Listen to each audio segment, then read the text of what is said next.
Sometimes it's not as easy to work on this stuff as you'd like to think. Oh no, don't lay down here. Yeah, we're going to lay down here apparently. So this is what it's like to have a cat around when you're trying to work. All right, well, we'll try to work to the side here. All right, anyway, this is all we have left in here. It doesn't look so intimidating right now. This is the transmission, what's left of it. Everything now is out of the way.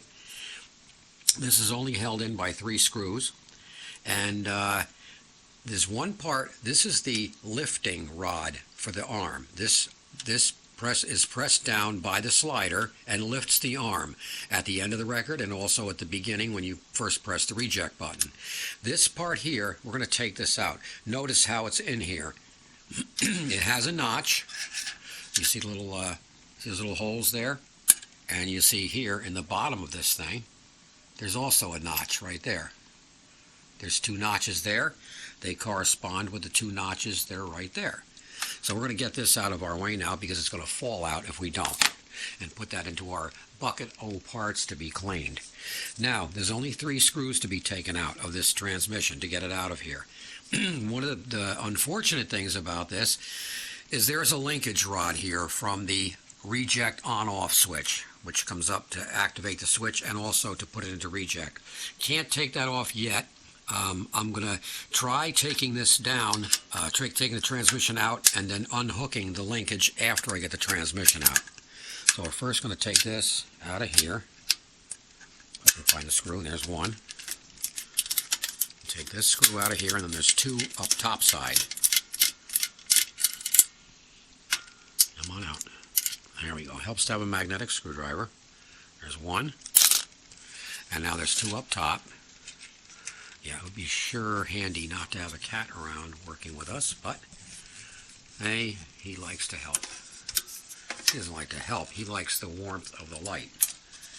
This is normally an LED light, but today it's an incandescent light because the LED light is just a little too harsh and concentrated. Now take this out of here.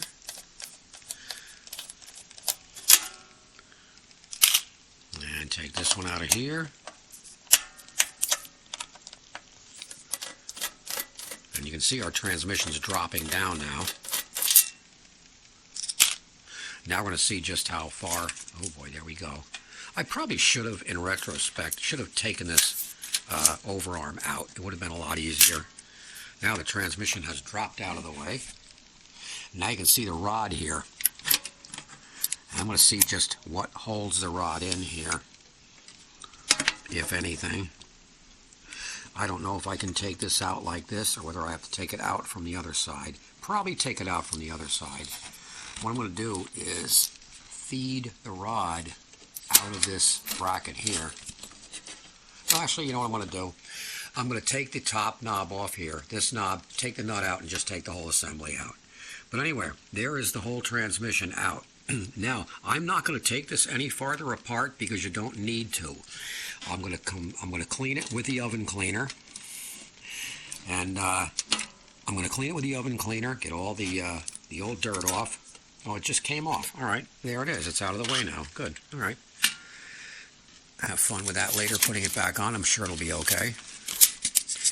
Now let's take a look at the transmission. Here's the transmission. This is the whole thing. There's your 12-inch flag. Here's your bumper for the 10-inch selector size, and of course when it doesn't hit anything, then it knows it's a 7-inch record. Here's our broken off spindle. There's our set screws for the spindle to get the spindle out, to replace it. And you can see it's gummy, it's all got to be cleaned out, which I'm going to do, as I said, with the oven cleaner. But I'm not taking any more parts off of this. It's not necessary. As long as it's cleaned out real good, and then you re-oil everything, just put lubricant on everything that moves, that's all. And get all the dirt and dust and cat hair out of here. And then it'll be all set and ready to put back together again. And that's it. That's as far down as we're taking this baby.